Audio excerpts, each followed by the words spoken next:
How cool would it be if we could hunt something real, like a fucking human? Not like a human like you and me, I mean like someone who's been raised in the wilderness and knows the wild. Welcome into the Bro 4 Squad podcast, where we are just a bunch of bros drinking beer and talking movies. This is episode 141, and I am your host, the Mayor, Jeff Hornacek. Thank you so much for checking us out. Before we go around and start the episode, let's meet the fellow bros. We start in the lab, as always, with the mad scientist, Brian Banner. Brian, I'm not gonna lie, I did not prepare an intro for you, so just, how you doing, man? Good to see you. I'm doing all right, man. Honestly, had a really long week last week. This week isn't getting any shorter, so I'm good for a little R&R here. I'm excited to work. Oh, I didn't know you were one of those people that said R&R. Oh, can we not be friends anymore? I don't know. You know what? Honestly, I gotta go kick my own ass for saying that. It's really disappointing. R&R, Jesus Christ. What am I, 75 years old? That's one of the most fucked up things you've ever said on this podcast. I've said some pretty fucked up things. I know.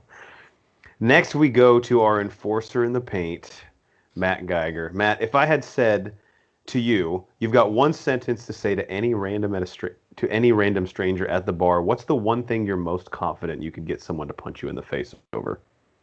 I say this all the time to people. OJ didn't do it. It always gets a reaction because I draw a line in the sand right then. It's basically like onside kicking, like after the coin flip. Because right then, I basically draw a line in the sand. I could just call you racist if you don't agree with me.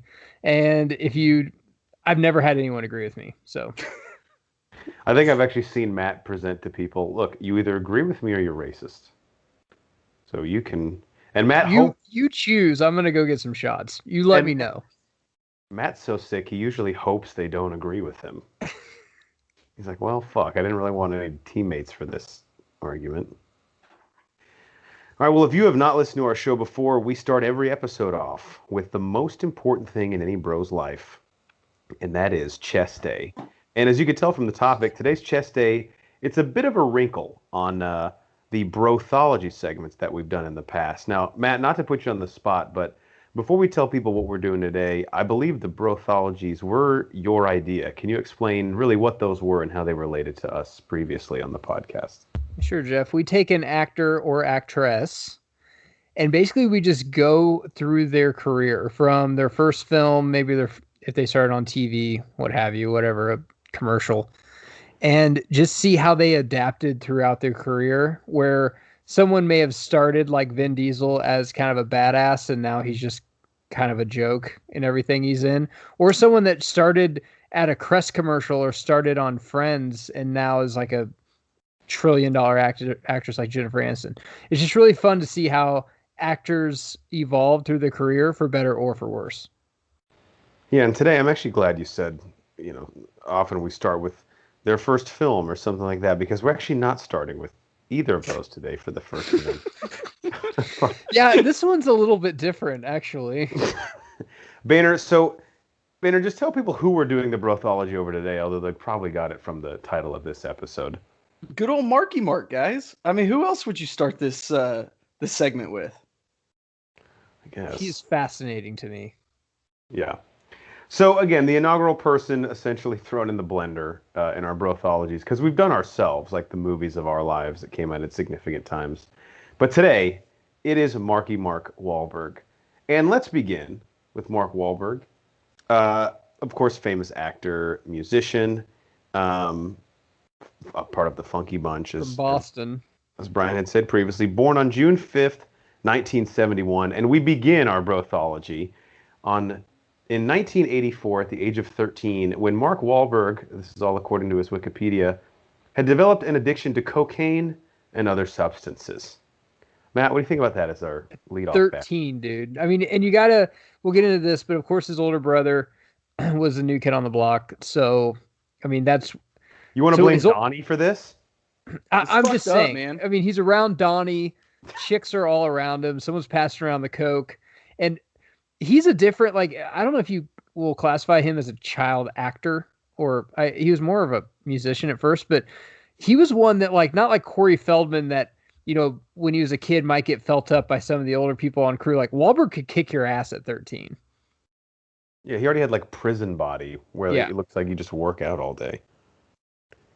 But getting a Coke, that's like Chaz Michael says, troubled childhood. If you called me a 9-year-old kid with a 35-year-old girlfriend, troubled. Forgot about that quote. And then Banner, of course, also at the age of 13, not to make Geiger's point for him, but probably not a coincidence. Marky Mark briefly joined New Kids on the Block, but quit just after a few short months. Yeah, I mean, yeah, that is probably a direct correlation to that cocaine and drug addiction, to just hanging out with such ruffians as the New Kids on the Block. You think he was partying even too hard for them when he was 13 years old? Honestly, he probably didn't leave them. They probably kicked him out because of that. I didn't even know he was a New Kid on the Block. Was he even on a song? I honestly didn't until we did this. He probably didn't. He probably showed up late or like fucked up out of his mind to a few recording sessions, and they were like, "Yeah, dude, we're not that famous. Like, we actually have to get some work done." You know what I mean? So, we're gonna kindly ask you to leave. And Donnie's probably like, "You're my brother, Mark, and I love you, but you're making an embarrassment of the Wahlberg name right now. You gotta get some help, okay?" All right. Next up in 1990, Mark recorded the hit "Good Vibrations," which really the only thing he says in the song is "Come on, come on." Over and over. Marky Mark and the Funky Bunch. What's the Funky Bunch up to these days? They're probably just begging him, just like, dude, just let us in a movie just for a little bit. He's like, "Is this in Show Friends? It's Show Business." That's from Jerry Maguire. I'll have to say one thing about Wahlberg, which we'll get into this in a little bit, but so Good Vibrations was a huge hit in 1992. Yeah. 1990 also. But he, unlike some other ones that will kind of go back and make fun of their career, he reminds me of Justin Timberlake, where it's like, just don't talk about what I used to do. Yeah. Like, I'm serious now. You got to take me seriously. Like, don't even bring it up. Like, The Rock will still joke that he was a wrestler. But these guys, like, Wahlberg will not want, like, in a movie, you've never seen him dance to it or someone play the song and then, Yeah. Has he even really sang in any of his movies? Rockstar. I think that was him singing. No, it wasn't him, actually. What? I remember reading that, yeah. He danced in the one with Will Ferrell, Daddy's Home. Guys? Oh, Daddy's Home, yeah. Oh, yeah. Oh, yeah, that's true. But almost like jokingly at the end. Yeah. Yeah, you're right. He has tried to forget and make us forget where he came from. Which there is a certain respect to just owning that, man. Like, it got you were. Just like the movie with Jennifer Aniston Sudeikis when he plays the Friends song. Oh, yeah. And she kind of laughs or whatever. And I mean, they have fun with it. But Wahlberg, I guarantee you, like, I bet when you go on set, they're like, Good Vibration is banned. You can't play it. Like, Wahlberg will flip. Yeah. And that just makes me want to play it even more. Like, really? And like, we've heard Tom Cruise go nuts. We've heard Christian Bale go nuts. Can you imagine Mark Wahlberg going nuts on set because somebody was just humming Good Vibrations? And he starts off his rant with, I mean, come on, come on. Okay, that was part of the song, but I'm actually pretty upset. It's just him working out, too. We need to look at that video. That video's great. Like, he looks like he's working out in like the back of a Radio Shack while it's being stocked. Like the lights are flickering and there's like all these tube TVs around him. Awesome. It's odd. I don't understand the problem. So that was in 1990. In 1992, he made a bigger name for himself. In December, while performing on the British TV show The Word, Wahlberg praised Shabba Ranks, who had stated gays should be crucified. Look, we all make mistakes. So is that a director or? Let me click his name, actually. Okay. Yeah, I don't know who that guy is. I mean, I'm like, is that kind like of a fucked up thing to say? The but link isn't working. Okay. I was just wondering. I was like, is that like the director he had, or is that the role he played, or something? Yeah, he's a musician, Jamaican musician. I just like his work. Role model of mine. But he would recover from that. And in 1996, and actually I think Geiger rewatching this movie is what spurred us to do the Brothology. He had his first starring role in James Foley's thriller film Fear, which is also one of, if not the first role that Reese Witherspoon was in. And this is I a don't think very I knew interesting that. movie because, Wahlberg, I mean, he was Marky Mark in the Funky Bunch, and this is basically his first dive into acting where, sometimes when you're a musician star or something, I think Timberlake's, I want to compare this to Timberlake's because I think his was Alpha Dog, which is similar, where it's He basically did like, it. hey, like, I'm a good actor, fucking take me seriously. I know he did a Disney Channel original movie prior to that, but no one saw it, so does it No count? one's, yeah. But I mean, it was a thriller. He did fantastic in it, and it basically set the tones like, hey, man, I'm not just some joke rapper that's going to be in this movie like a Vanilla Ice or something. Like, I can actually act, which I I don't think he's kind of from the streets. He didn't get like acting classes or anything. The School of Hard Knocks is where he got his education. It's insane. He's a phenomenal actor when you think of really how he wasn't really properly trained and just kind of got roles and just learned as he went. I don't mean to belittle the profession, but it kind of makes me think that like these Juilliard schooled actors are just like you're wasting your fucking money, dude. This is a conversation for another day, but I think the weirder you are, people are just like mind controlled that they think you're a better actor. I think Yeah. there's some normal people that are actually just as good of actors as, like Leto. I mean, That I Daniel think pretend is Day-Lewis. 100% a true statement. I pretend to feel a lot of things throughout the day at work, and you don't see me wanting a Grammy. I say Grammy because Banner and I have an inside joke. Yes, I understand it. So It's very funny. no one else at home gets it, but Banner, I have you ever seen Fear? I have not actually. What? You'd like it. Would I? Love it. He's Yes. just like this psycho. I'm not a big ex-boyfriend. thriller guy, so it's got to be the right fit for me. It's 1996 thriller, so it won't really scare you at all. Oh, so it's a comedy.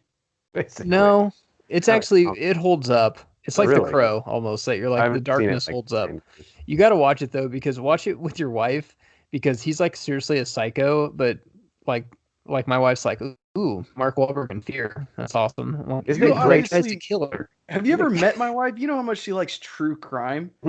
She'd be all over a psycho killer. Especially if like- she hasn't seen it and it's a young Wahlberg and Reese Witherspoon, she'd love it. It's just great that he shows that much interest in her, you know? Well, he's like hanging outside of her house against a court order. You think Like it was called Fear because remember the clothing brand No Fear was red hot then? Remember their logo looked like someone had like slashed it into a sheet? Yeah. Awesome. God, that was fucking awesome. That and Big Johnson, both those clothing companies didn't make a comeback. I don't think I've ever heard of Big Johnson. Yeah, I don't know. Really? No, I have no idea what that They were is. like cartoon shirts and like it'd be like a dorky kid, but he's like has a bat where his penis should be and it's huge. And it's like not too much room with the plate when you're swinging a Big Johnson. I can't believe you never heard of that. What? That was one of What? those brands? Look that up. God, that's awesome. Can I get away with wearing this now as a 33-year-old man? I mean, it was shirts that, like I remember like my older cousins were in high school and they were like, yeah, like I got sent home wearing my Big Johnson shirt. That's awesome. Now we start to get into a little bit more of the serious Marky Mark because in 1997, 1999, and then 2000, he had 3 straight solid films in Boogie Nights, Three Kings, and The Perfect Storm. So, Banner, we start to see Marky Mark get taken a little bit more seriously, but more so than anything, now really makes the transition into full-on actor. Yeah, and honestly, Three Kings, I think he's phenomenal in. Perfect Storm. I've always said playing out true stories like Perfect Storm is really hard to do because you want to do justice to these real actual people. I thought he did fantastic in both of those. I think those are kind of the two that really catapulted him. Obviously, Boogie Nights is extremely popular as well, but When he did Three Kings, I think a lot of people were like, Ice Cube was probably like second build behind Clooney in that movie, and you look at it now and you're like, well, that was a mistake. yeah. We fucked up on that. Honestly, if it was today, Clooney's a bigger name, but Wahlberg's probably a bigger Wahlberg draw. would probably No, be, Wahlberg's way bigger than Clooney. He's way bigger. yeah. He'd be first fucking bill in that movie. And Boogie Nights, man, is just such a cult classic. I almost forget that he's like that's his movie. Yeah. Like I totally forget. Like because I would say of all of his films, that's the one that's just the outlier that I'm like, oh yeah, like that. He really kind of branched out doing that. And The Perfect Storm on a rewatch, it's a little cornier than I remember, but John C. Reilly's fucking great in it. Obviously, we're huge That Diane was Lane when he fans. just did serious roles. Yeah. That's all he did. I always love the line Diane Lane is like getting divorced from her husband, while her and Marky Mark are still, fucking or whatever. And she's about to get custody of her kids. And Marky Mark has never met her children. And she says to him in her Boston accent, "You're going to love my kids, aren't you?" And he goes, "They're yours, aren't they?" And then they go have sex. And I'm like, it worked. Great line. We'll have to keep. So, do we think Wahlberg's a good actor? Yes, I think so. Like in real life, like present time or then? Right now, where we're at right now. I'd say so. I think I'll he is say a very entertaining actor. I think he, like, like the quarterback that's like, oh man, if he just had an arm, he'd be like, I think he's just Stallone, but better. Does that make sense? Like he always has the same voice and like, let's just keep going. At this point, I'm just like, I think he has like a little more versatility because he can do comedic. Yeah, better. I'm just waiting here. Like, there's a couple roles that really open my eyes, but right now I'm just like, yeah, it's Wahlberg. He has the same accent the whole time and everything. So yeah, okay. Well, speaking of George Clooney, in 2001, next up from Marky Mark's Brothology, Wahlberg was originally cast as Linus Caldwell in Ocean's 11, but Matt Damon eventually took over and played the role instead. Now, Matt, you and I obviously did a movie commentary on Ocean's 11. It's one of your favorite films. Mm-hmm. I know you're not the biggest Matt Damon fan, so how do you think that franchise would have shaken out differently were Mark Wahlberg in the role instead of him? I hate Matt Damon, and I like Wahlberg, but this should have happened. Sorry, the way it happened is the way it should have happened. Damon is like a whiny bitch that gets picked on. Wahlberg couldn't play that role. They would have had to totally rewrite that role. There's no way Clooney and Brad Pitt could pick on Mark Wahlberg, because in real life you're like, dude, why didn't he just kick the shit out of both these guys and just take over the job? They'd be too cool, the three of them together. Yeah, it wouldn't be fair. Banner, can you even imagine that? No, that I don't even know why people would want him for that role. That's a terrible casting. Johnny Depp was up for it too. That I could kind of see. I could see that more than Mark Wahlberg. What's Brad Pitt's character's name again? Rusty. Okay, I could see Wahlberg more as Rusty than Linus. This is going to sound kind of mean, but Wahlberg doesn't look as smart. Like, yeah, I agree. You know what I mean? Not that he's dumb, but like, he doesn't have that look of a lot of the movie is like wittiness. As Danny's protege, like learning the ways of I don't think he looks as young as Damon too at that point of time. I don't know. Yeah, I think it all worked out. Was he still addicted to cocaine at this point? Who isn't? My God, take off the white wig. You should see Wahlberg go the day in the life. He wakes up at like 2:30 and prays and works out at 3, and then he takes his kids to school, and then he golfs. I'm like, dude, this is like how I want. This is my life. That's how I want my life to be. So when does he go to sleep? He goes to sleep at 7 at night and wakes up at 2:45. So that's almost 8 hours. I mean, I guess I'm not doing anything too productive between like 7 and 10. When they say that though, Jeff, I'm like, okay, but like these Hollywood parts, there's gotta be sometimes that he stays out past 7 and sleeps in, like on the what if weekend you're or something. shooting a night scene and it's just impossible? It throws off your Nope. Wahlberg can't be here. He's in bed. It's like 7:08, but we gotta wait till night to do this. I don't get it. Maybe we can do it on like a cloudy day and put a sheet over here. Mark Possibly. would prefer I don't know. You got to figure it out. You're the director, but he's in bed. Mark would prefer that. All right. This is a big one, and one that I think people often forget about. But in 2004, he became the executive producer of the HBO series Entourage, which was loosely based on his experiences in Hollywood. Now, Matt, we talked about this, I think, last episode, too. I've always kind of respected how, not to shit on Jon Favreau, but on Favreau, like, Wahlberg really created Entourage and only has, like, one short, maybe 2 short cameos throughout the entire series. He's in the Celebrity Golf, which everyone should see, because Tom Brady's in that episode, too, and it's a fantastic episode. But this gets so overlooked, Jeff, and, like, kids Entourage was Game of Thrones before Game of Thrones on HBO. It really was. I would consider Sopranos was the first thing on HBO that people were like, Jesus Christ, let's pay $20 a month to get this. Right. And Entourage was right after that. You could maybe consider Sex in the City. There's probably some other ones I'm forgetting. True Blood was kind of in that same time frame. But Entourage, man, I remember there was a stint in college that every Thirsty Thursday before we went out, we'd watch like 3 or 4 episodes of Entourage that we had taped. It is a fantastic show, and we're just talking about Wahlberg now, but Jeremy Piven is fantastic in it. I mean, that's his breakthrough role. I see that almost to a fault, because that's all Piven will ever be. Yeah, and I see that he did loosely base it over because Johnny Drama, of course, would be Donnie Wahlberg, who was famous before he was, but then his younger brother just way surpassed him, and now he can't even get a role. Right. But Vince doesn't seem at all to me like Wahlberg.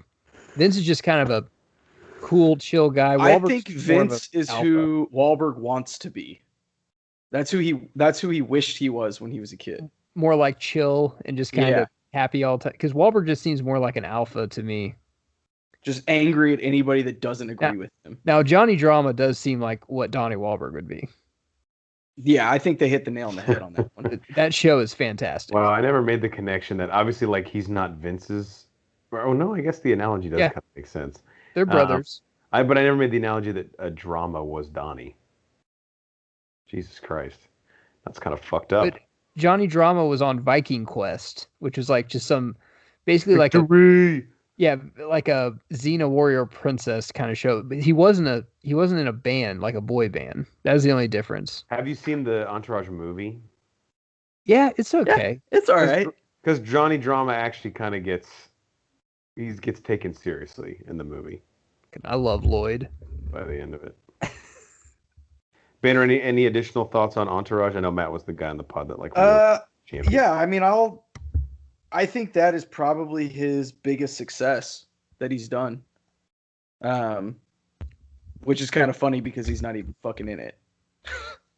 But I think that's almost more impressive. That I think it's harder to do it, or at least have success behind the camera, because you can be in front of the camera in movies that really aren't good, but people just like want to see you in. It's such an it screams HBO when you watch it. You're like, this is HBO. Yeah.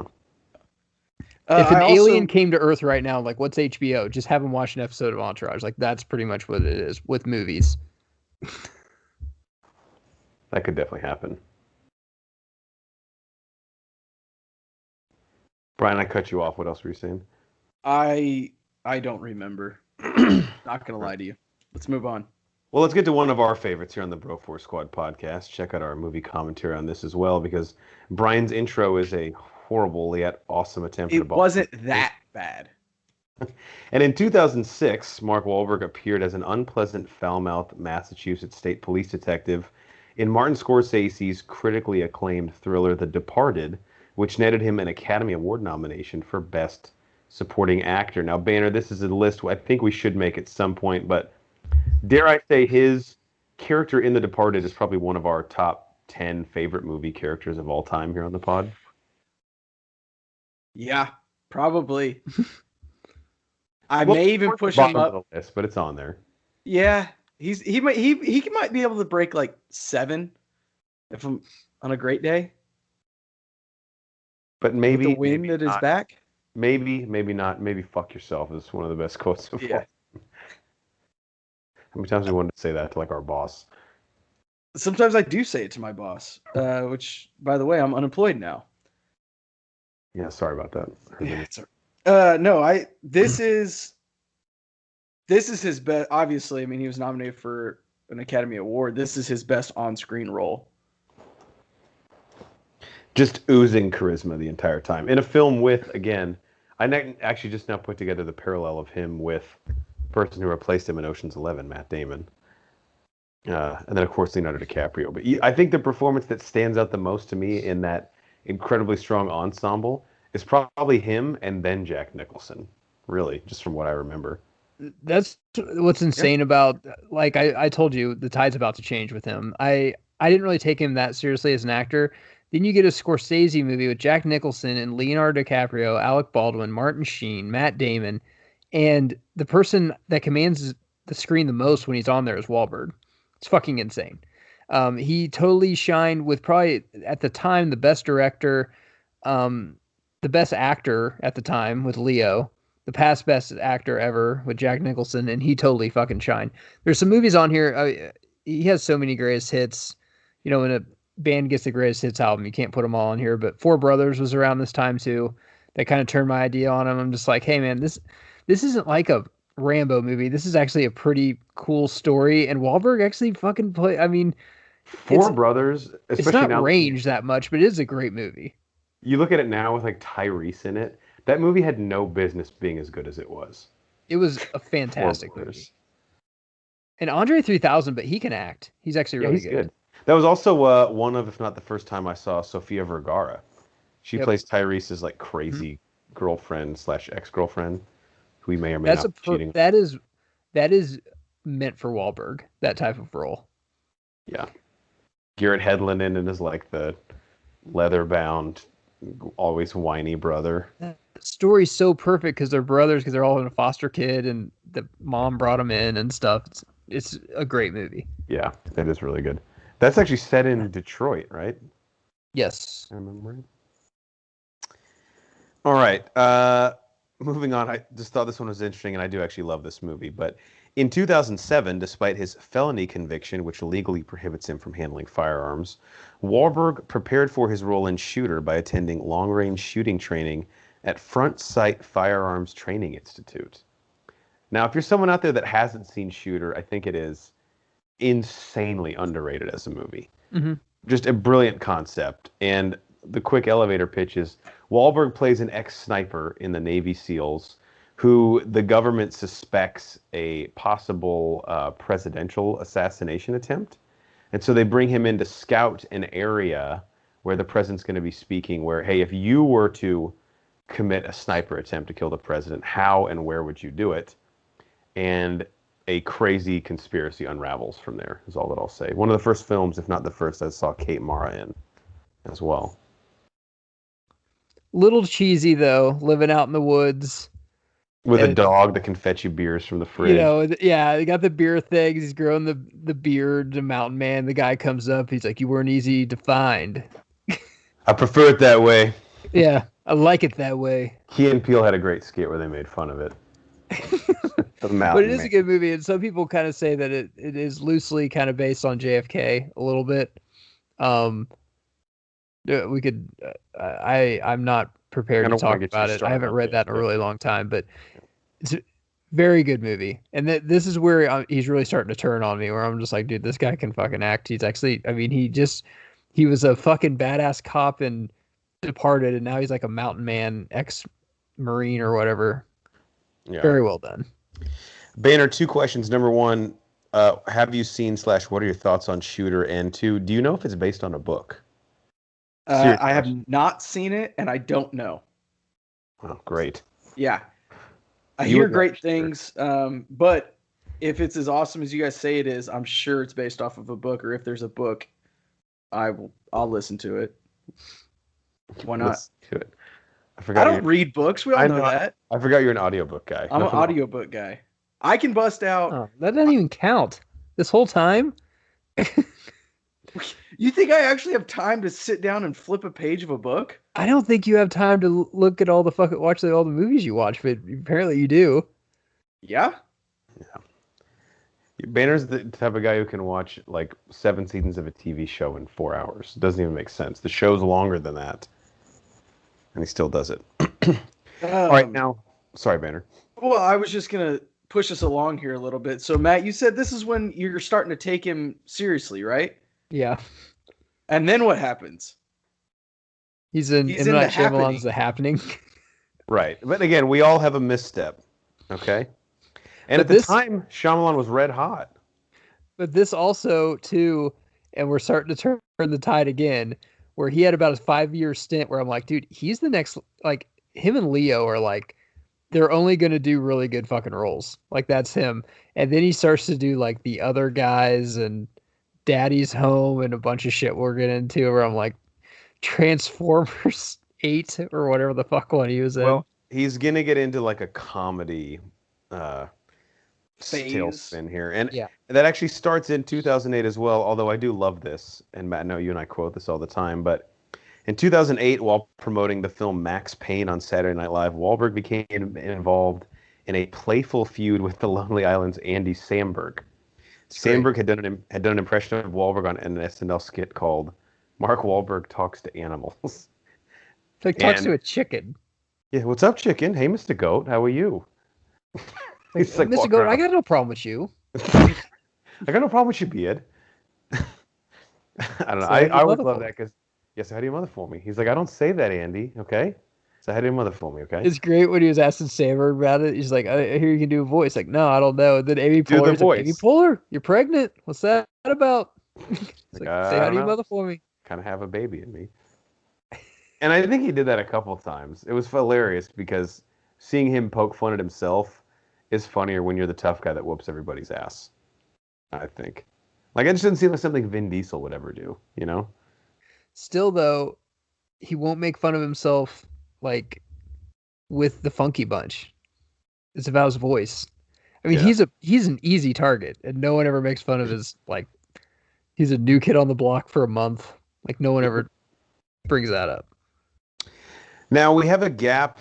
Sorry, Banner, do you have anything to say about his SNL experience with Andy Samberg before we move on? No, it was brilliant. That's what else is there to say?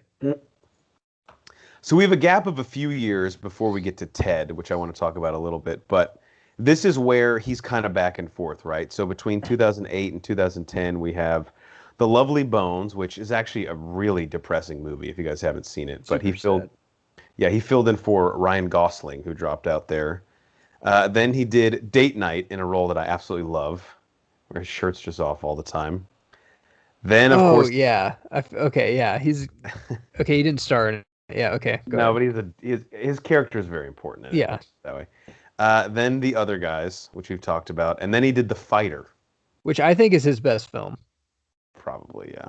Because that went through hell. He tried to get that through for like 10 years. I know Christian Bale like outdid him, but I mean, still, I think he had directing in that. He did some other stuff with that too, produced it or something. In it. He got in phenomenal shape for it.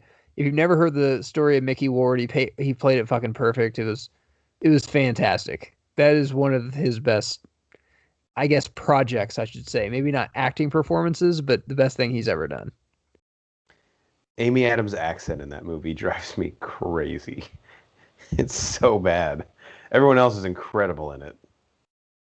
Really, you did like I mean, Awesome. I never think Amy Adams makes a bad move at all. Somehow she was still great despite that accent, but it's just like if she would The say mom in that, I don't know who plays her, but my God, she was fantastic too. she was good. Banner, between Lovely Bones, Date Night, Other Guys, and The Fighter, what stands out to you on his Brothology? Honestly, it's The Other Guys because that's one of the worst movies I've ever seen in my life. What? Wow. You guys know I don't like Will Ferrell, and I just think I don't know. I don't like it. I didn't like it. I think it's really bad. Unenjoyable. Well, if you don't like Will Ferrell, then I'll give you that this is when Will Ferrell started to go south, even though there's some stuff in there that I think works. But man, the cast around, like the first scene with The Rock and Samuel L. Jackson is fucking hilarious. Michael Keaton just steals the hilarious. show on it. Eva Mendes when she comes in is fucking hilarious. And the Christina or whatever like I'll give you that Will Ferrell kind of got annoying maybe to you, and that's where I think he started to get annoying for me. But the supporting cast around that movie is fucking. And maybe I needed to give it another visit. You do, because The Rock and Samuel L. Jackson being the badass cops at the first is like always cracks my ass. Rob Riggle and Damon Wayans Jr. are fucking hilarious. Watch that movie and just ignore Will Ferrell because he's like you need to watch, yeah, because I will even say like Will Ferrell's the worst part of that movie actually. And then they want to sell drugs. No, why do you keep coming back to some sort of cartel deal that's not a part of this? It's fucking Wahlberg shot Jeter like before an ALC. I'm Derek Jeter, you because you dick. shot Derek Jeter. Should have shot A-Rod. Oh yeah, that is what the guy says in therapy. Should have shot A-Rod. He's a national treasure, for Christ's sake. Fucking New Yorkers. Is there a more creative scene in like the past 10 years in a comedy than Michael Keaton mixing up his intel briefing for his beat cops with his employees at Bed Bath and Beyond when he's trying to give them like I the would have new. loved to hear Keaton's like manager pitch him this. Like, listen, you're a police chief. It's like, okay, but you also have a side job at Bed Bath and Beyond because your son's like gay and wants to be a DJ. I bet Keaton's like, okay, I can sink my teeth into that. That's awesome. When he starts lecturing the Bed Bath and Beyond employees, he's like, "It's not Bed Bath and way beyond. Like your dead grandmother came to you in a lucid dream and told you." Jeff, it makes no sense. A police chief, I mean, obviously you're going to get a call at midnight on a Tuesday because of a rape or something. But what it was like, it's like, I got to sell these bath mats. I get, the rapist is going to have to wait. It's a serial rapist in Crown Heights. Sorry, ignore that. It's for my other job. Well, don't ignore it. Especially if you live in Crown Heights. Walk in Paris. Travel in groups. All right. In 2012, he had the surprise hit. And honestly, the reason that I mentioned this movie is because if this were to have gone south, I think the implication based on what he had done the 3 previous years in some kind of polarizing comedies, it could have been bad. But in 2012, Ted came out with Seth MacFarlane, which, again, Seth MacFarlane is very polarizing. There's some people, my fiance included, can't even sit through an episode of Family Guy. And I love the show. But Ted just worked. And on paper, you'd be like, what the fuck? A guy's teddy bear comes to life and he watches the Cheers DVD box set with it while they smoke weed. I don't know. But when you watch it, it's like, yeah, okay, that's pretty fucking hilarious. This is a perfect time. Seth MacFarlane was red hot then. And he could do no wrong at that point. That was the comedy of that year. And kids, there used to be a comedy of the year where you're like, man, I can't wait for that to come out around December, and I'm going to get the DVD for Christmas, and I'm going to watch it Christmas Eve and laugh my ass off. And now that's just not the case anymore. Comedies don't come out at all, really, like good ones. But this one was, I think, one of the last great comedies that literally, and you guys remember when it was in theaters, everyone was talking about it. Oh, you had to go see it. Yeah. It was like Wedding Crashers. You had to go see it. If you didn't see it, you pretty much saw it because everybody was talking about it so much. Yeah, you wouldn't understand any of the quotes. Wedding Crashers, Anchorman, old school, super bad. Ted is right along with that for sure. Great theater experience. Laugh my ass off the entire time. Now, there's a gap of about 2 years between that and Transformers Age of Extinction. But, Banner, I'll throw it to you first. Any of the movies in between, we would be looking at probably Pain and Gain, Two Guns with Denzel, Lone Survivor. Any of those 3 stand out to you, or are you just biting at the bit here to get to Transformers? I can't wait to get to Transformers. I like Pain and Gain. I think it's fun. I tried. I couldn't do it. It's I don't know. Maybe it is a little weird. It's a little weird. But of all the true stories to do, like it's that, like I don't think that's a weird true story, but it's not. It doesn't interest me at all. The Rock's character to me is just like so bizarre. I could not. Like him playing like this petulant guy that can also deadlift 600 pounds. I'm like, this is weird. And The Rock's not playing it correctly. I don't know. I enjoyed it. Lone Survivor, I think this is when... That's when him and Peter Berg started working together. Yeah. And I don't know. This is when Mark Wahlberg kind of tried to be political, I think.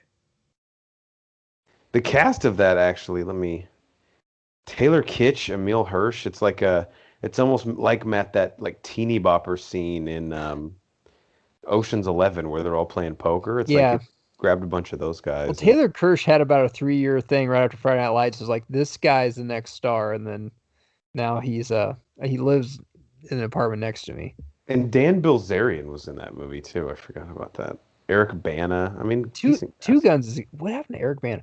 Two Guns is good. It's just a good him and Denzel shooter. It's fine. Yeah, I'm surprised that movie's not talked about more. All right, man. 2014, he decides, you know what? I like money. Fuck it. Why? And he revitalizes, with Michael Bay again, the Transformers franchise. They reteam from Pain and Gain, and we get Transformers Age of Extinction, Mark Wahlberg, and Dinobots, and TJ Miller. What did you think? It's my wet dream. I had a lot of fun with it. Yeah, of all of the Transformer movies, It's Watch out. it's one of the better ones. Okay, what does that mean? One of the better ones. Well, none of Look- them are. You can't say they're good. The first one's good. The first one's good, and I actually liked Bumblebee quite a bit. Yeah, Bumblebee was a lot of fun. I like this. This is probably my second favorite behind the first one. Yeah. The trailer And of he this didn't is take it fantastic. too seriously, which I think was important. Well, Matt, you're thinking of the trailer for his next Transformers movie with Anthony Hopkins.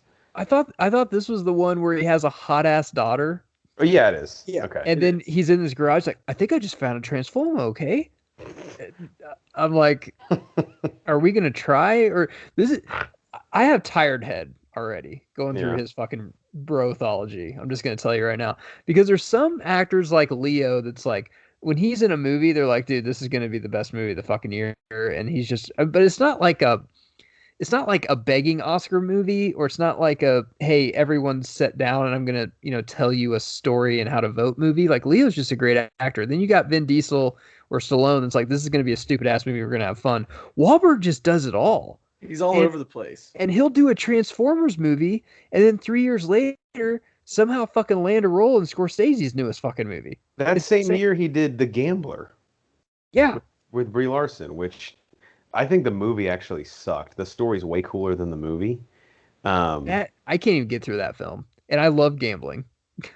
It was just I don't know, man. His character just was so uninteresting to me. Like, we get it. He likes to gamble. Like, what else?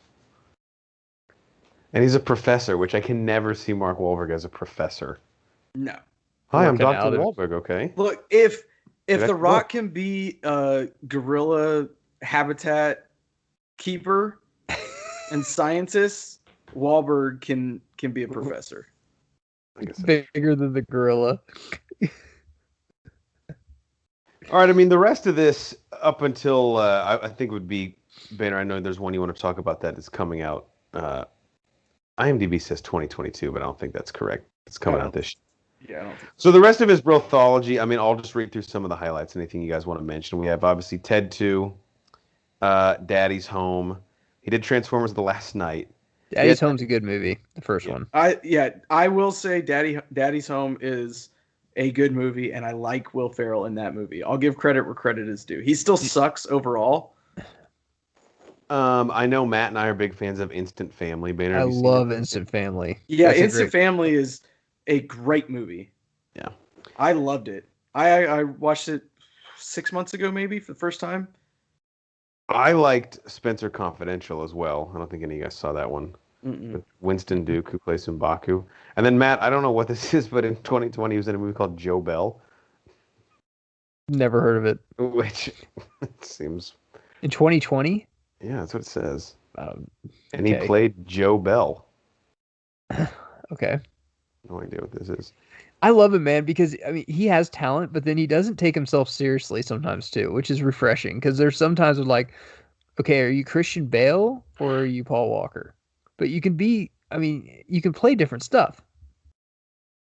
Yeah, I mean, it's funny that Hollywood accepts him in and offers him these very different roles, because a lot of actors, they'd be like, dude, you got to fucking decide what you are. Yeah. Hollywood with him is like, you're a jack of all trades. We'll figure it out.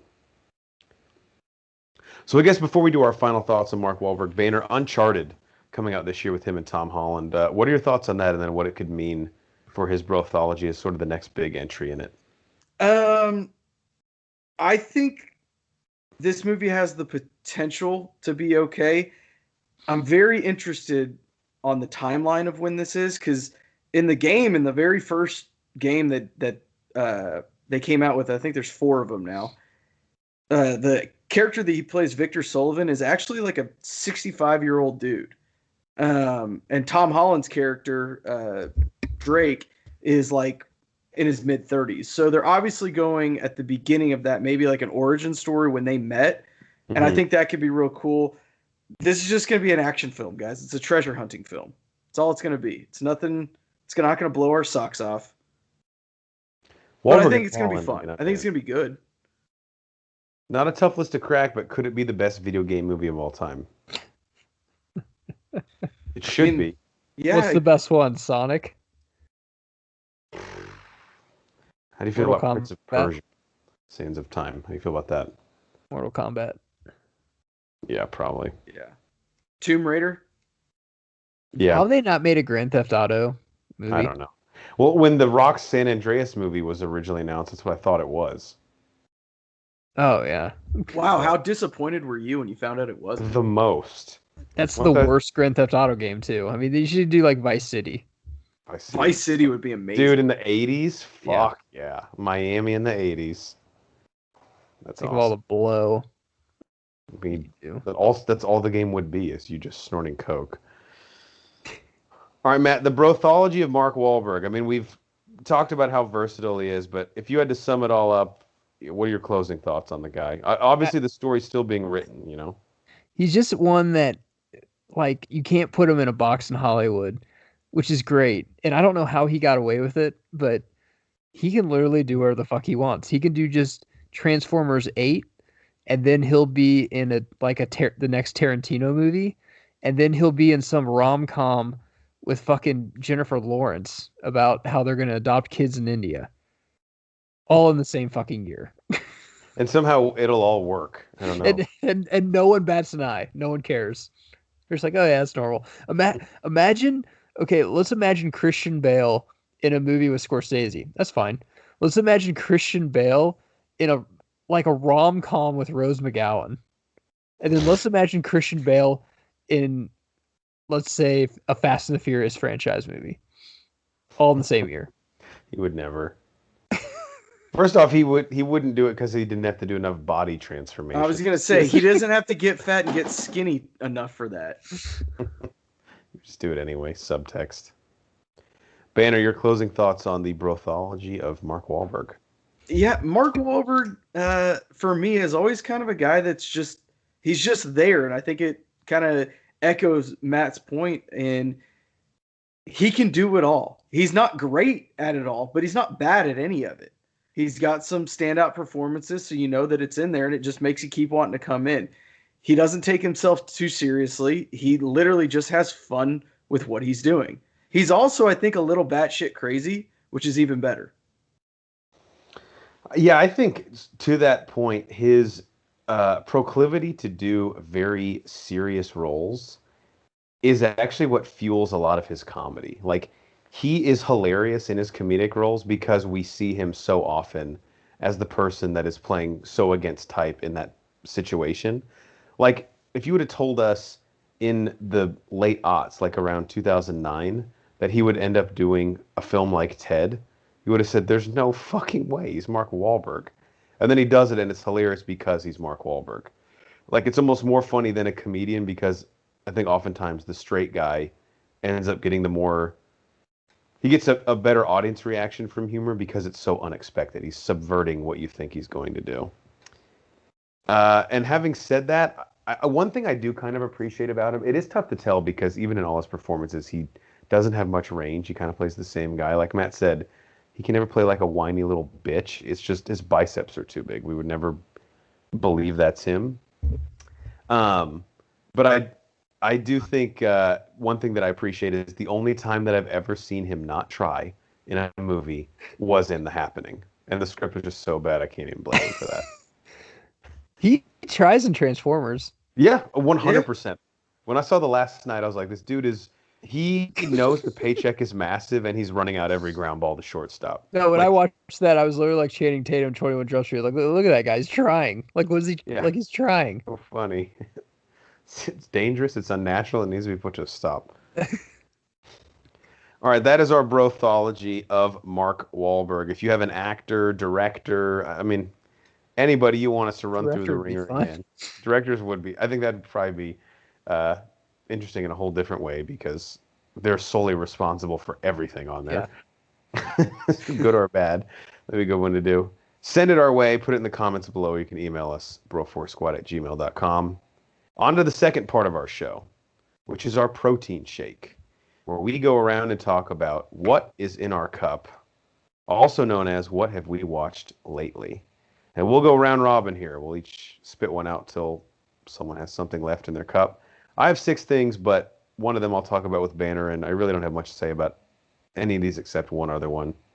Let me start with a classic. Matt kind of got me on this kick.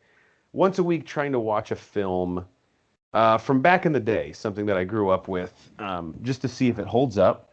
And I've already watched You've Got Mail from a few weeks back. So I thought I'd watch basically the precursor to that in the 1993 classic, Sleepless in Seattle. Yep. Also directed by Nora Ephron.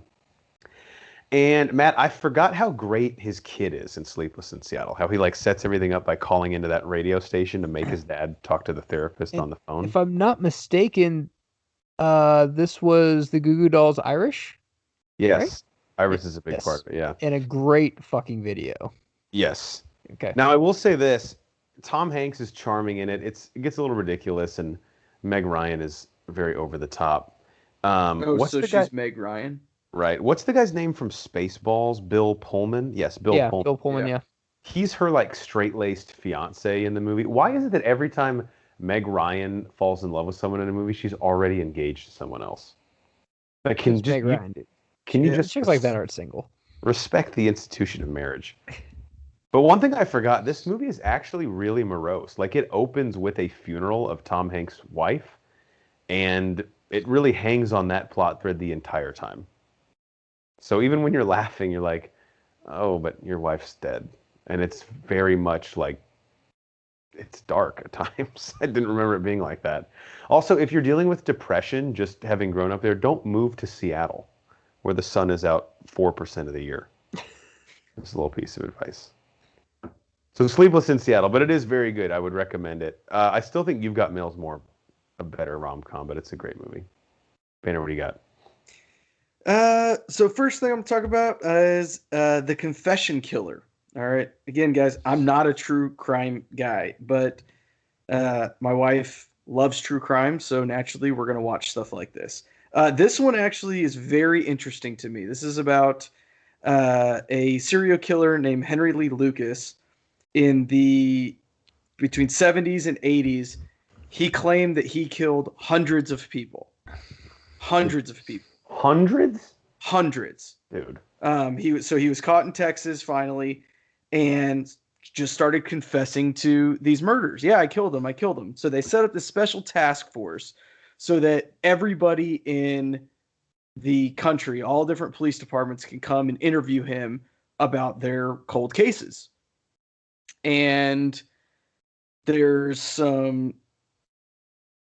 Well, look, I'm going to spoil this because it's a true story, so it's not like anything exciting. But so if you want to see The Confession Killer spoiler free, just skip ahead like a minute. Skip one. Yeah.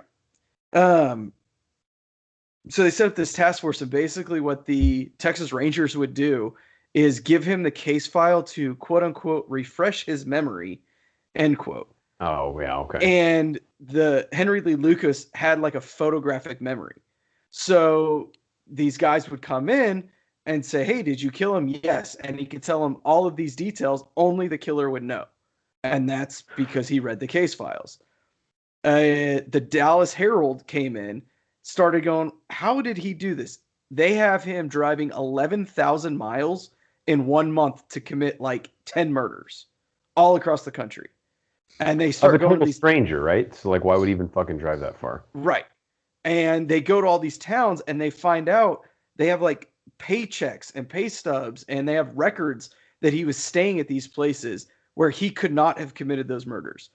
I think it was of some 297 that they quote unquote cleared.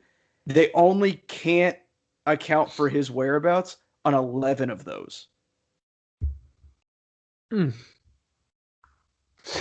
he probably only killed 11 people. So they think he killed maybe 11 to 20 people, and he confessed to like 300 murders. But yeah, this just seems like the laziest police work of all time. Yeah, it was a way before DNA and before all the scientific advancements we have now for them to clear cold cases and make their numbers look better. Well, and also too with social media, like we'll never have a serial killer again. There's no fucking way. No. If we can catch somebody that killed cats online, we can catch a serial killer. Yeah. Plus, as we know, there's semen everywhere. Everywhere. Every crime scene. Guy would have jerked off before he hit you. We'd have a legitimate chance of catching him. He didn't. Just hit you in the face. We ain't gonna catch him. I used to think there was just semen at every crime scene. Turns out there's not really at Well, all. one guy. How am I going to find one guy in an entire city? The guy's like, wow, it really makes me not want to call the cops ever. Banner, is this like a multiple parter or is it just a one-off documentary? Yeah, it's a miniseries on Netflix. I believe there's 4 parts. So it's very similar to that Night Stalker that we watched last show. Yeah, I was gonna say after I finish reading I'll Be Gone in the Dark, I'm gonna watch that, then Night Stalker, then this. It'll be a really depressing couple days. Looking forward Yeah. to it. Of the two, between the Night Stalker and the Confession Killer, the Confession Killer one is very, very interesting. It's not like, wow, this guy's really fucked up. It's just interesting how this guy and how these events led to him doing this Yeah, and how it all transpired. interesting. All right, Matt, what do you got? All right, I'm going to talk about 2 because they're basically kind of the same thing. But my wife was controlling the remote the other night. So, first thing we watched was Aaron Brockovich, which I've never seen. Really? I don't think I have either, actually. Now, Jeff, you probably know the movie poster because it was at every fucking Blockbuster that you go into when we were kids. And I knew it was like, I didn't even know it was based on a true story. I knew that she was a reporter that dressed skanky and is Julia Roberts, and it was like a big fucking breakthrough for her. It was actually based on a true story and how in California they like poisoned a water line and the city was trying to get away with it, and it like gave a bunch of people cancer and had some people like not be able to have kids, and Aaron Brockovich is the one that like broke it and stuff. It's actually a really good movie. It's a fantastic movie. You would like it. Does she? I thought there was a part where she like starts working for like I don't know if she quits her reporting job or if she was like a freelancer, but didn't she work for like some legal firm? Well, yeah, because the legal guy is the one that's going to sue this like the city or the state. She has like and what's great is like so she dresses like really skanky. She has 3 kids and she's a single mom, of course. But her boyfriend is Aaron Eckhart, Two-Face. Nice. But he has like he doesn't have a job. He's just living off the government. He's in got between a ponytail. jobs. He's in between jobs. Dude, you actually really like this. This is a great 90s movie that once again, I can't remember what movie we were talking about, but it was the last couple protein shakes where I'm like, it was a movie I always knew about, but I was like too young to even really care to watch. Yeah. Like when it was like out. Is it on Netflix? No, it was on Paramount or AMC. But this one's on Netflix. It's also Julia Robertson's My Best Friend's Wedding, which my wife loved. This is a huge piece of shit. I don't know when you've seen it recently. It does not hold up. I like Cameron Diaz. She's not I don't get their relationship, how they're like, they act like it'd be like me and Banner at a wedding, but it's boy and girl, and it just makes no fucking sense the whole time. And Cameron Diaz is just cool if they hang out, and this movie is so unrealistic. Movie, Cameron Diaz. It's like, dude, figure it out. She clearly wants to fuck your fiance. Yeah. Like I told my wife, I'm like, so this would be like me just bringing a girl, from back home. Like, yeah, we're just friends, and she's like just as hot as you. You'd be cool with it? Well, that'd be different. How is that different? Because it's not a movie. Completely different situation. Couldn't even get through it. Terrible movie. I say a little prayer for you. Did you get to that scene? Where she sang? Yeah, at brunch. Her like gay best friend, who actually he's pretty good in it. He's the villain in Inspector Gadget. No, I thought you meant the part where Cameron Diaz sang karaoke. Oh no. That part like was really like my wife really pumped that up, and when I got there I'm like, this isn't as funny as I thought it'd be. It's just sad, really. Yeah, not good. That one I have seen pop up on Netflix. I'm like, I'm good.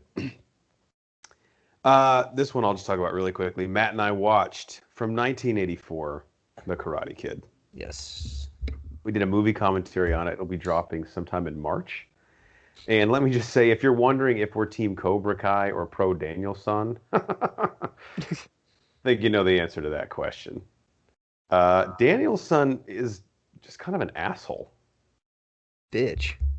He really instigates like he's not a victim, I'll put it that way. You don't just walk into a school and hit on the hottest chick there. Obviously, she has a boyfriend. Right. And obviously, he has a dirt bike that works in sand. Yeah. These are all things you need to know when you move to a new school. I'm so excited to hear this. Pretty early on, we're like, so we're not going to be rooting for Daniel's son at any point in this, are we? All right, Banner, what do you got? All right, I'm gonna do two here because they go hand in hand. Uh, Last weekend I watched The Mummy and The Mummy Returns because they came on back to back. That right there is just good TV scheduling. Okay, Let me guess. Program TNT. director needs a raise. and it was actually HBO. Holy shit. Yeah. I don't know if these are. I don't know if I can consider these a guilty pleasure. I love these movies. You have no guilt at all, so no. No, I don't. These are a ton of fun. I like the first one better, I think, especially on a rewatch.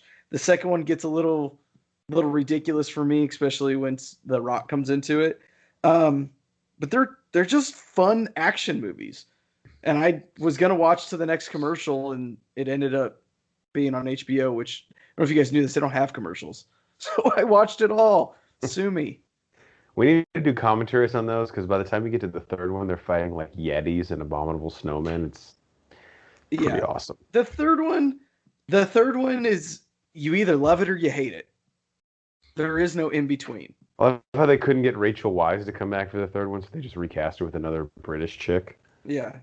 Who's probably hotter, honestly. Probably, but she was also 10 years younger. Yeah. Whatever. And Brendan Fraser already started getting fat at this point, and these came out in like 1999. Prepping for that role. Yeah. The whale. God. Good for him. Okay, I have a few more things here. I watched Cloudy with a Chance of Can I go? Oh, I thought you said you were done. No. Okay. Jesus. I said I was done. I was done that time. I thought we were just doing a turn. Okay, I got a new saying for the pod. You ready? It's called the watching tree, and that's when you watch a movie and you're like, "Oh shit, that guy's in it, and he's also in this, and I'm gonna watch that later." So Aaron Eckhart, this is never on TV, but I got the DVD. Thank You for Smoking. Fucking fantastic movie. I don't know why it's not on TV. Role. That's what got him Harvey Dent, I'm pretty sure. Yeah. And it reminds me a lot of Mad Men, just kind of how, it's advertising and he's basically pitching like cigarettes aren't that bad. And it's like, hey, it's just so political. It's awesome. Like anytime they bring up cigarettes are bad, it's like, well, you drive in a car. A lot of people die in a car too. And he is fantastic in that. If you haven't seen that in a while, worth a watch for sure. He is fantastic as Harvey Dent, and I think he's better in this. And he hasn't really gotten much roles since then, but everything I've seen him in, I love him in. He's in Olympus Has Fallen and London Has Fallen. You check yourself. Isn't Sam Elliott in Thank You for Smoking, or am I thinking of a different movie? Yeah. He's the Marlboro Man. That's right. Basically got cancer, and he was going to basically like kind of pay him off, like, hey, thank you for your service. Well, everyone has a price. Nothing wrong with that. That's a great scene too. What did you watch that on? I had it on DVD. Oh, damn. I bought a DVD player because I got a bunch of cartoons for my kid to watch. That's just smart. Good. What did DVD? I got one more thing, and then I'm done. All right, but it's round big. it out. Piggy. What was it? Oh, okay. This has got to be our next movie commentary, guys. I watched Predator, which I haven't seen in a really long time. The new one? Or the old one? No, the one with Schwarzenegger. Okay. Schwarzenegger, Carl Weathers. It has everything the Broforce Squad was built on. So Action movie bingo, right? when the Predator comes to your fucking continent or whatever, your planet, you don't call the military, Jeff. You don't call the Navy SEALs or the Marines because we got a special thing. They don't even work for the military. They're basically just guns for hire. They're better than the military. So basically it'd be like when we sent the Dream Team to the Olympics, we have another team that's off to the side that's actually better.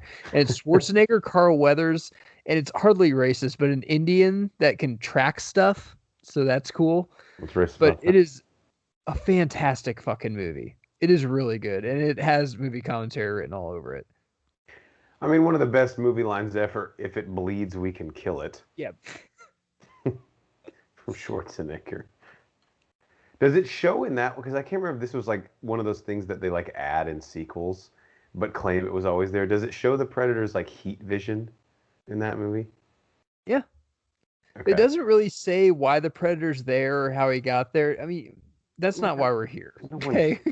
we this is what I was talking to my wife about it. I was comparing it to 2020 a lot. I was like, where the coronavirus who cares? Like it's here, we're gonna kill it.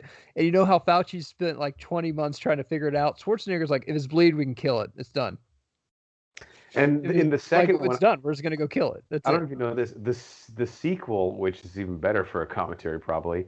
It's Danny Glover and Gary Busey fighting the Predator in L.A. Yeah.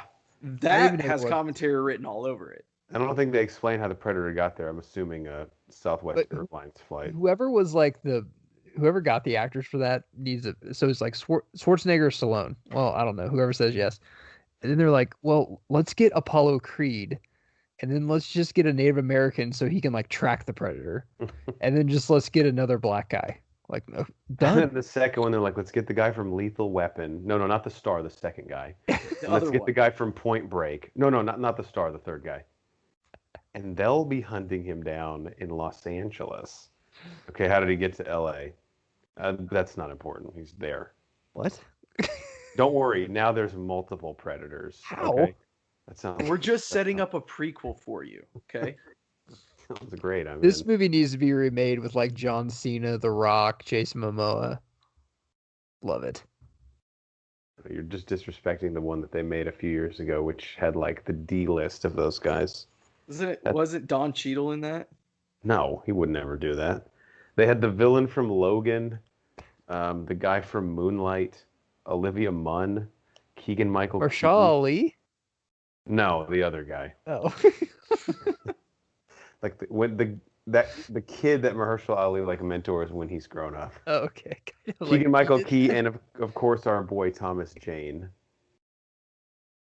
who that's right, has one of the more fucked up performances of all time, because the joke, it's totally used comedically, is that his character has PTSD from serving in Iraq. I honestly didn't know they made this many more Predators. I'm gonna have to watch them now. And in the new one, they have Predator dogs that they like sick on people. It was fun. It was so much fun. Honestly, I have to say, Get You the Chopper, I didn't even know it was from that movie. I thought it was from The Last Action Hero. Same. Yeah, because it's like too ridiculous to be in a movie that's trying it for real. Get to the chopper. We gotta fucking do that one. Shane Black is in it too, who of course wrote and directed The Abomination that is Iron Man 3. He's an actor in it. Fuck him. All right, I watched Cloudy with a Chance of Meatballs. It's a fun one. It's okay. As far as animated films go, it's like doesn't even crack the top 25. No, it doesn't crack like top 25 or 30.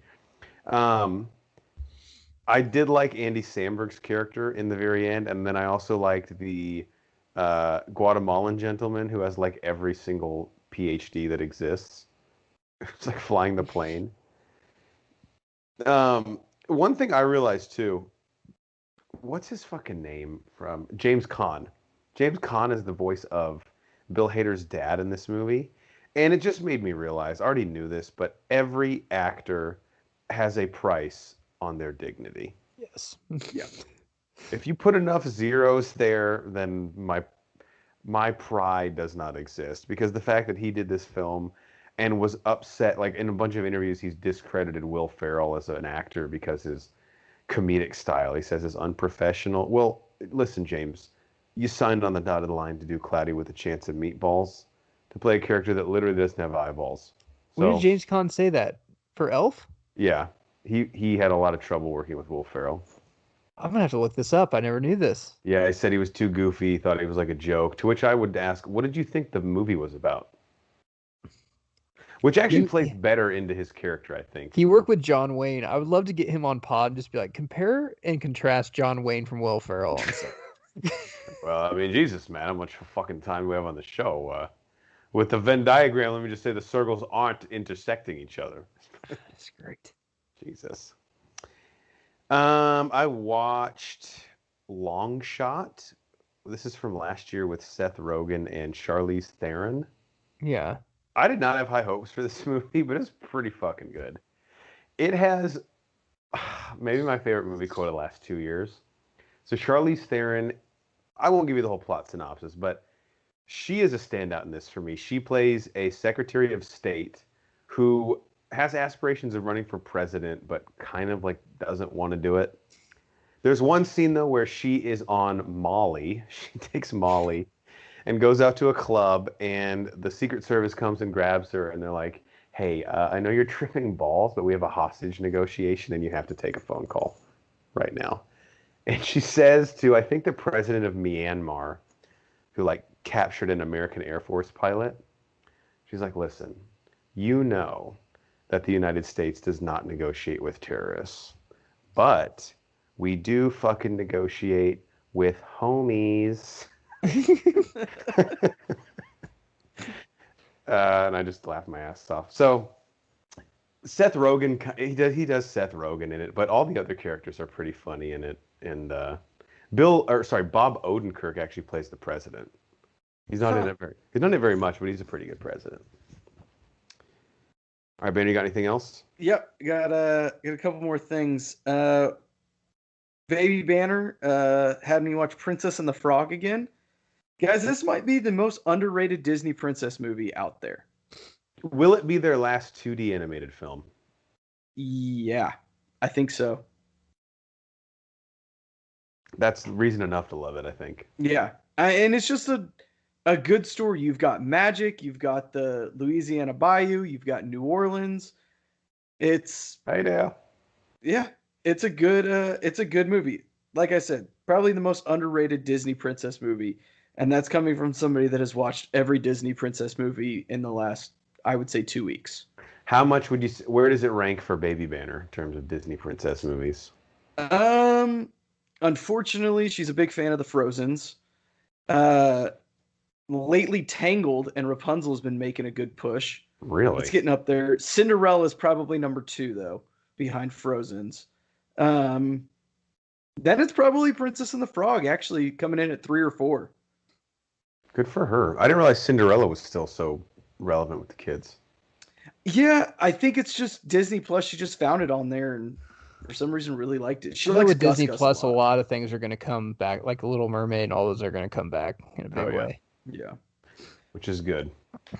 Then last thing, it's actually 3, but I'm going to lump it all into one. I watched the last season of Clone Wars, Revenge of the Sith, and Solo. As you all know, I'm doing the Star Wars quest here where I'm watching everything in chronological order. Nate Thurman is actually on board with me on this. We're roughly the same spot. The last 4 episodes of Clone Wars, I know you guys are like, I shouldn't have to watch a TV show to understand what the fuck is going on.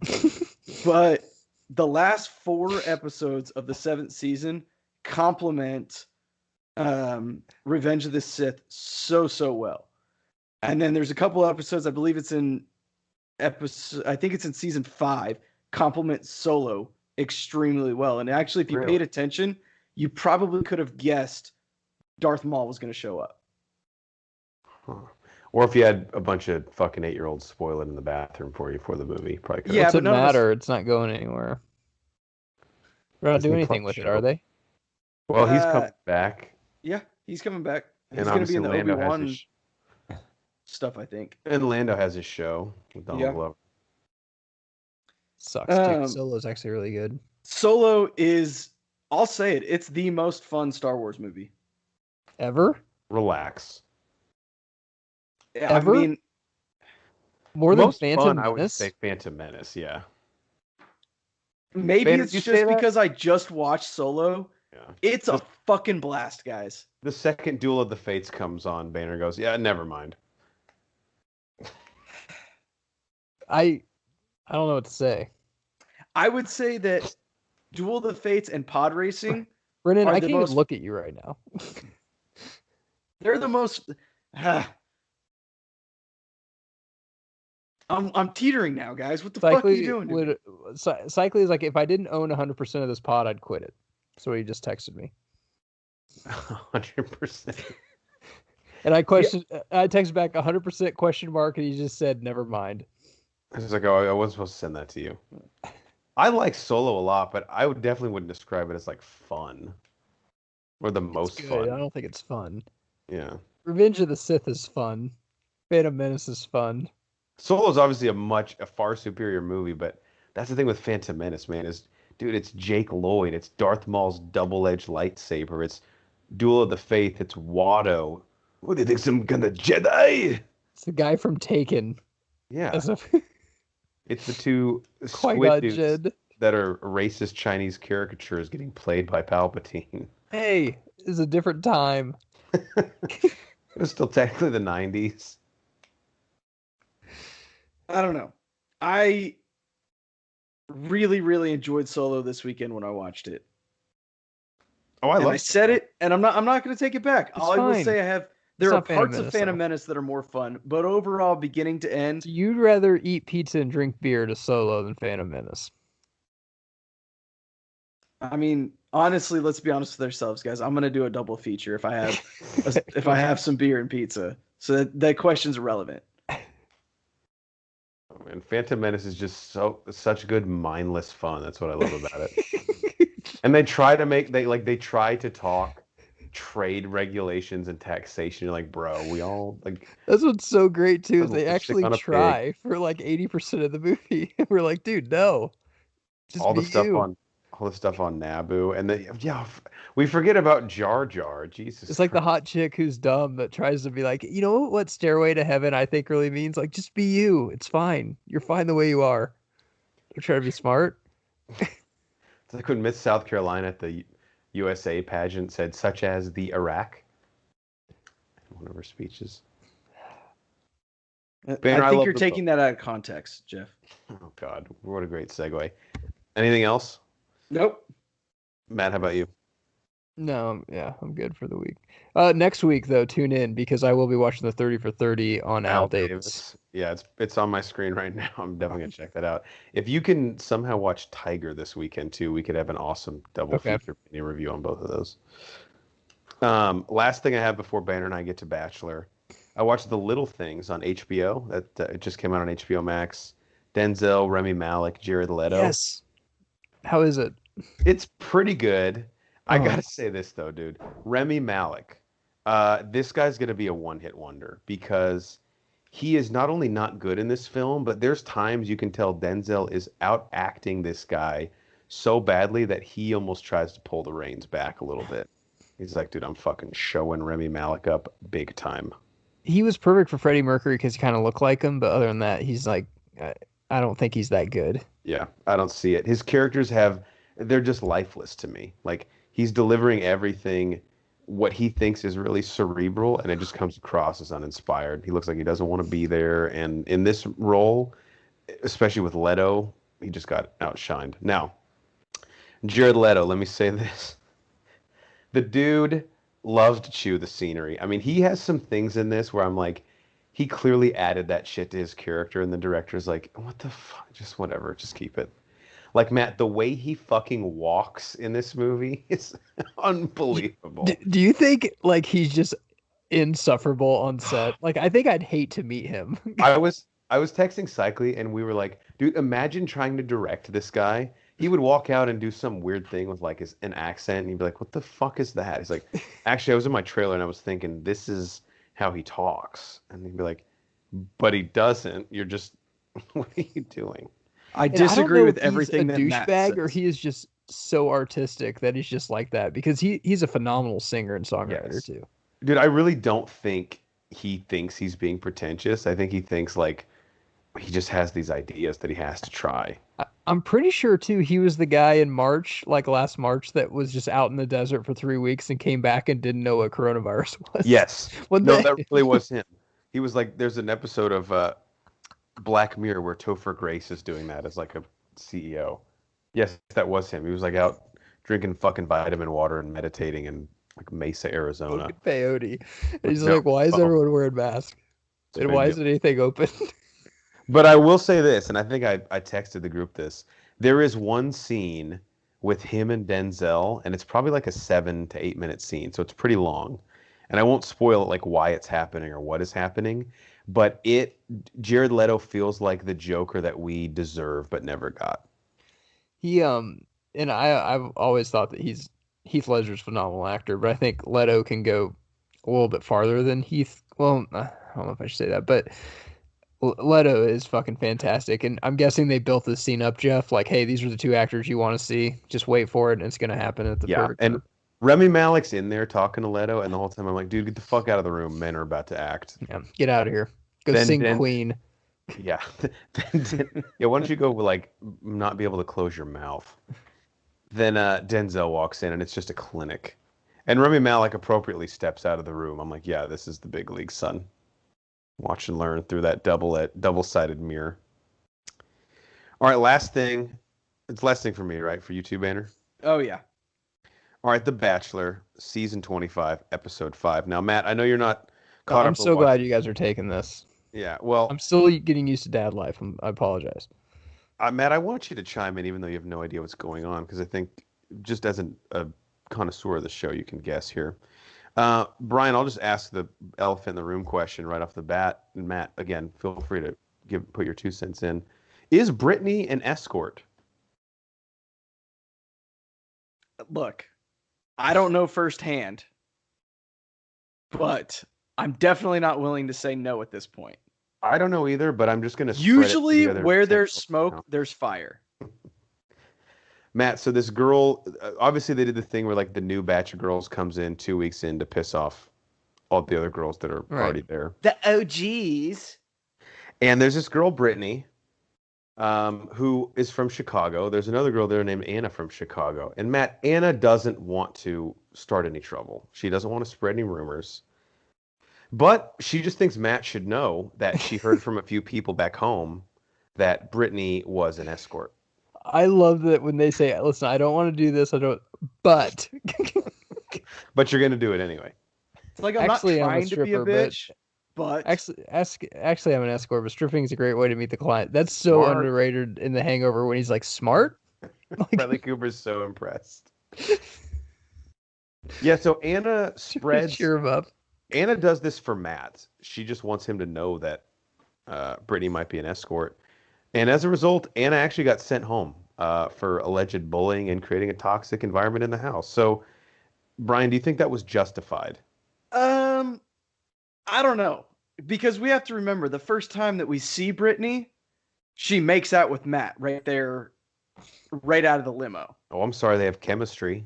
So I'm just saying, I didn't necessarily see him slip her a 20, but I did not see him either. They use Venmo these days. I mean, that's how it. He prepaid. Yeah. Last thing I have, Brian. Can I just say one more Is thing? Venmoing hookers a thing? I'm sure it is. I just kind of made that up, but probably. Do they? What's the hooker emoji? Is it the leg?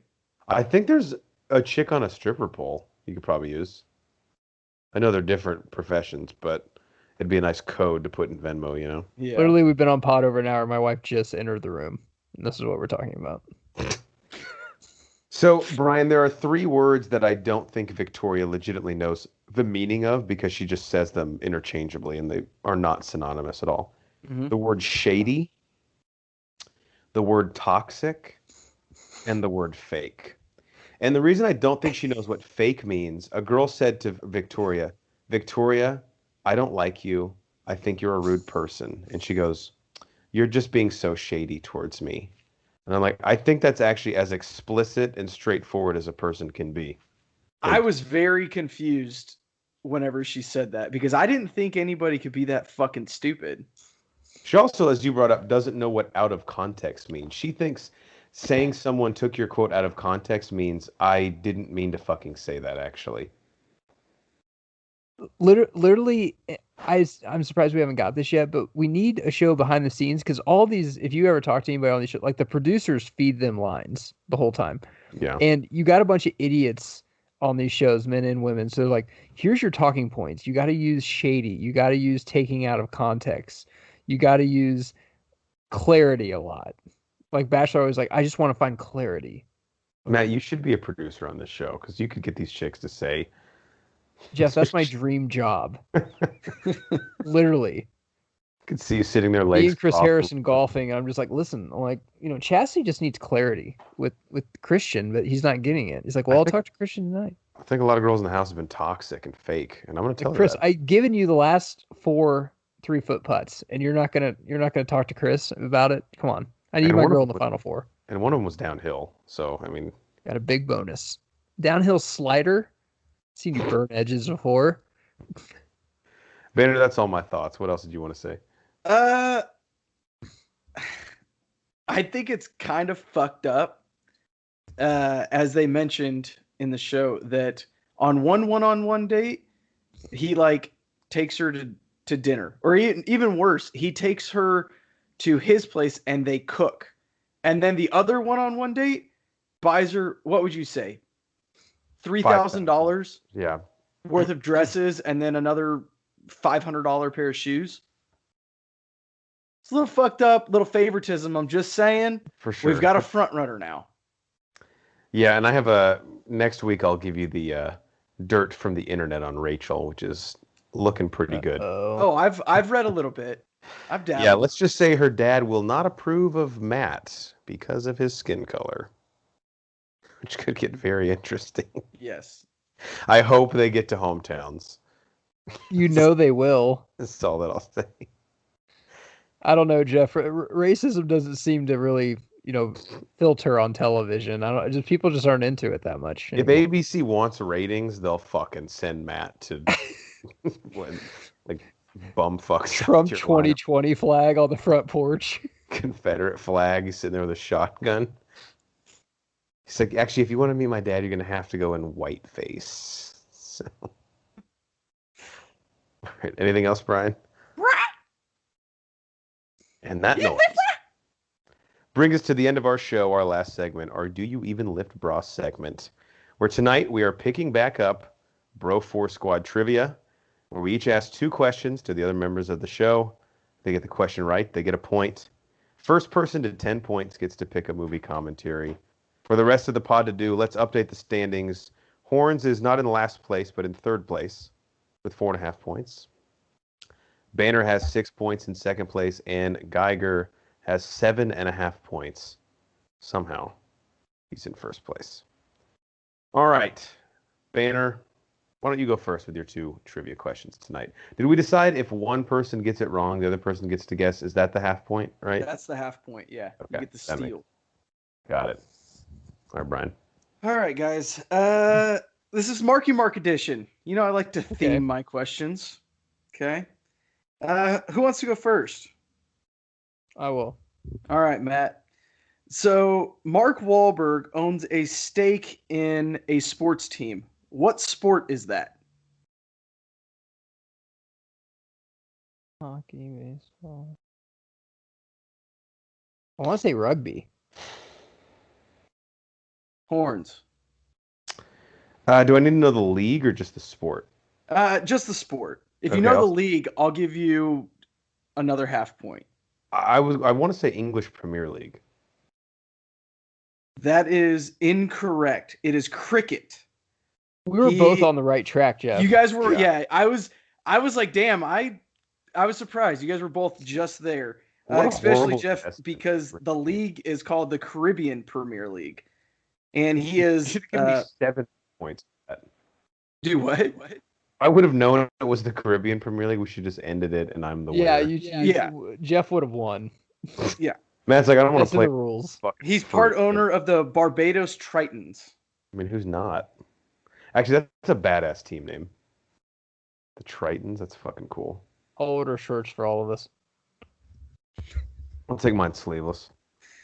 All right, Horns, you ready? It's the only way they come. When would they come? Okay, lay it on me, Banner. All right. Something we didn't mention earlier: Wahlburgers. Mm-hmm. The reality show about the restaurant that Mark Wahlberg owns with his family. What town was the original Wahlburgers in? What town? I've eaten at one of these in New York. The town, I will say, is East Rutherford, New Jersey. No, it is Hingham, Massachusetts. Okay, so I was Madness gonna doesn't say exist Vegas too? just because that's where the show is. Nice. What's the name of his third brother that no one knows about, but he is on the he's part of the Wahlberger. I think it's Paul. Tim Wahlberg. God, Tim. Classic. Banner, those were difficult. Yeah,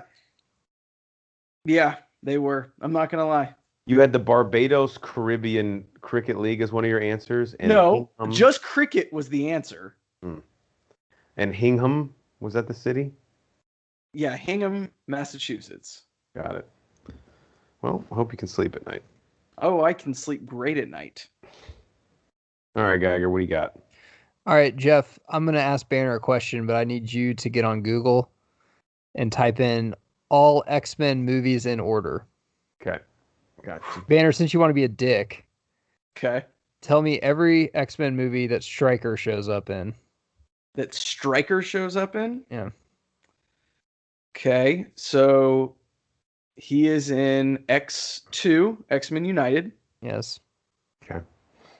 1 for 1. He is in Days of Future Past. 2 for 2. Mm-hmm.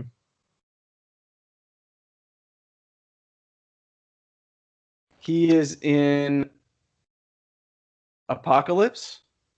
3 for 3. It's crazy the images that come up because he's like our generation's Hamlet. 11 Yeah. different people have played him. It's like 8 people that played it. It's like, is that my photo? Oh, I did play Stryker. I forgot about that. Community Jeff theater. in high school. It's like, I forgot. I did play Stryker. X-Men Origins Wolverine. Yep, Yep. you got one more. God, you fucking freak if you get this. And you can't look up the movies. No, my hands are Okay, right yeah, here. You I guys know, know you're I not. would cheat. He'd rather I'm just die letting than look it the up. listeners know. He's trying to remember what the tattoo on his back says. Yeah, you can't look at the tattoo on your back of every single entity of Stryker, the evolution of Stryker. He's really a deeper character than a lot of people think. Do you think CEOs at Fox would get this? There's no fucking Fuck way. no, you It's can't. like we put him in that many. Why? I don't know if his screen's frozen or he's thinking. Fuck. Banner, do you want me to tell you the ones you've named already? Just as a refresher. Yeah. All right, you've said, I believe this is the order you said them in. X2, Days of Future Past, Apocalypse, and X-Men Origins. Yes.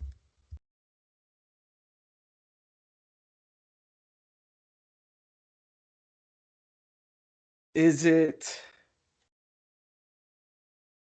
Fuck. I gotta put the Is timer it on. Dark here. Phoenix? Does he show up in that? What do you say? My earpiece fell out. Is he, Dark is it- Phoenix. does he It's show up first in class, Dark wasn't it? Phoenix? He does not, no. It's first class, isn't it? Yeah, it is first class. He's in First Class? Yeah, that's like the first time Like we he's get like really young. young Stryker. Fuck. There's no one in the world. I guarantee the guy that played it wouldn't remember that he played Stryker in it in first class. There's no one in the world that could have got, what did he get? 3 out of 4? 4 out of 5. 5 times Stryker shows up. Fuck, Jeff, there's only There's 11 movies. no 1, 2, 3, 4, 5, 6, 7, 8 if you want to count New Mutants. He's in 5 of them.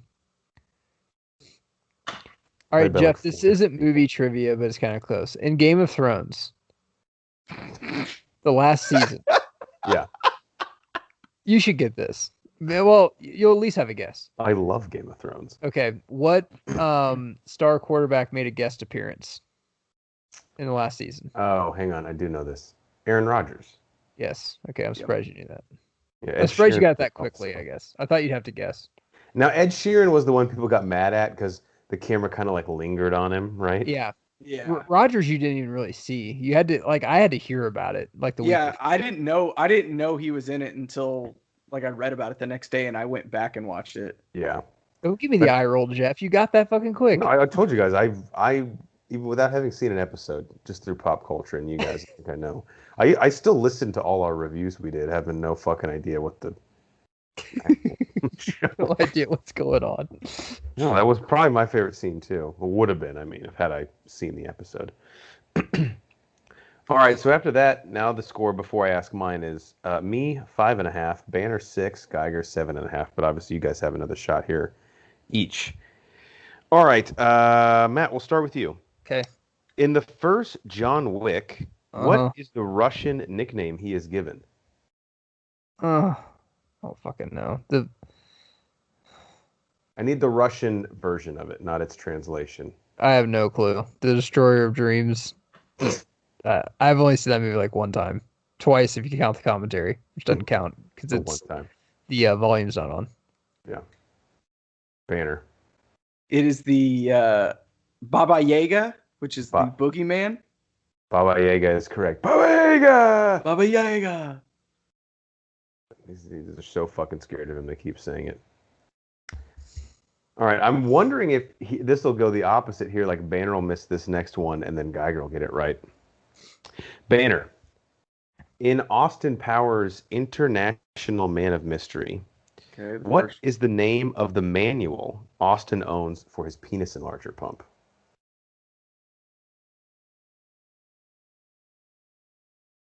Geiger is just licking his lips here. I have no idea. Okay, ask that again. All right, in Austin Powers' International Man of Mystery, and this is the first one, what is the name of the manual Austin owns for his penis enlarger pump? One credit card receipt, one book, penis enlarger pumps in me. This sort of thing is my bag, baby. That's the correct. book, though. Okay, that's the manual. Okay. Yeah. This sort of thing is my bag. Is it that sort of thing in my bag? It's like one book. Austin Powers, penis enlarger pumps and me. This sort of thing is my bag, baby. One's playing a prank on me, honestly. Yep. That's right. Great one. All right. Updated score. Of course, my questions everyone fucking gets. I need to make it more challenging. So I'm in my ass is in last place. I have 5.5 points. Banner has 7. Geiger has 8.5. Geiger could win next time we do this. Mine are actually gettable. I mean, Banner the striker question. That's on a T for him. It's not my fault that they fucking put him in every goddamn movie. Banner sings his daughter a lullaby of all the striker filmography before she goes to bed every night. And then he was in Days of Future Past. But then he had to get recast. Banner, seriously, look up images because it's like 8 different guys. Oh, I don't have to look it up. I know. I actually wasn't going to ask you that question. Then I looked it up myself. I'm like, fuck, he's been in there 5 times. I thought it was only 3. Well, the worst part, I'm trying to find the name of the one guy. But the one dude who plays him, he's the Brian Cox. He's the police chief in Super Troopers also. Yeah. So they signed him to play Stryker. He's older. And then they de-age him in one of the movies to be younger than the guy they fucking cast before that in First Class. So I'm going to just call that guy. He's young Stryker. Why are you de-aging Brian Cox? Doesn't even make sense. We need to get someone on from Fox to see if they can get that question. No way. The guy's like, oh, I see. So it's fucking... They'd probably fight us. Like, he wasn't in that. Like, yes, he was. He's like, why would we put him in that? They're like, well, that's what we said. Didn't we kill him in the second movie? Yes. Yeah. Like, oh, but that one's not connected, I guess. And it's like, it's not like the Joker in Batman. He's not that big a part of X-Men. Like, he created Wolverine. That's it. I don't know. It's bad. All right. Thank you guys for joining us for episode 141. What do we want to leave the people with? Matt, we'll let you go first. Don't ever, under any circumstances, ever not freeze your eggs. No. Well said. Banner. Please, as always, pull over for emergency vehicles. Happened to me this week. It's hero work, all right? Now more than ever. I don't know what that means, but just do it. Speaking of emergency vehicles, we had the fire alarm go off at our apartment on Sunday, like as we were like making dinner. It didn't go off because of us, but we had to evacuate for like 30 minutes. 2 fire trucks came up here, and I keep thinking, if no one pulled over for these guys, we'd be out here even longer. That's right. A lot of Bro4 Squad fans out there. It was a pain getting recognized. People want me to sign shit. A lot of dudes want me to sign their dicks. More important question, because of the evacuation, did You burn your dinner then? No, we made sure to turn everything off, and it tasted just as good. Grilled chicken, delicious Nice. in all circumstances. All right, for the enforcer in the paint, Matt Geiger, and the mad scientist, Brian Banner, I am the mayor, Jeff Hornacek, and we are the Bro Force Squad podcast. We really appreciate you guys checking us out. Follow us on Twitter at Bro Force Squad. If you type in Bro Force Squad as 3 separate words on Apple Podcasts, Spotify, and YouTube, you'll find all of our stuff there. And check out everything we do on our website and the squad blog. Matt has a few squad blogs that will be coming up this week. Broforcesquad.com. Till next time, we need to go audition to play William Stryker. I think I'm going to get the part, too. Honestly, all 3 of us probably will. In the same movie.